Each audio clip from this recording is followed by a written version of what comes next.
بسم اللہ الرحمن الرحیم۔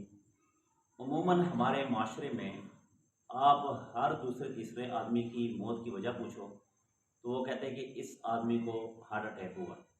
یعنی کہ یہ بیماری اتنی عام ہوگی، اگر 100 آدمی مرتے ہیں تو 100 آدمی میں 70 آدمی ہارٹ اٹیک سے مرتے ہیں۔ یاد رکھنا، جب تک ہم نبی پاک صلی اللہ علیہ وسلم کے اور دین پر چلتے ہوئے عمل کریں گے کہ بیماریاں ہمارے قریب نہیں آئیں گی۔ آج ایک آپ کو چھوٹا سا نسخہ دیتا ہوں کہ جو آدمی اس پر عمل کرے گا زندگی بھر اس کو کبھی بھی ہارٹ اٹیک نہیں ہوگا، چاہے اس کی عمر 100 سے بڑھ جائے۔ پہلا طریقہ کار یہ ہے کہ آپ 7 مرتبہ سورۃ فاتحہ پڑھیں گے۔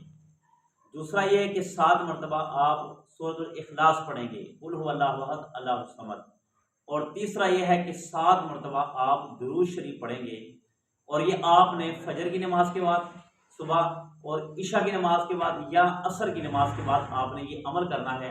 اور یہ عمل کرنے کے بعد آپ نے اپنے دل کی طرف اس کو پھونک مارنی ہے، اور اگر آپ کو دل پر پھونک مارتے وقت اگر کوئی مشکلات پیش آئے تو طریقہ کار یہ لکھا کہ آپ یہ تینوں عمل 7 مرتبہ پڑھ کے اپنے ہاتھ پہ دم کریں گے۔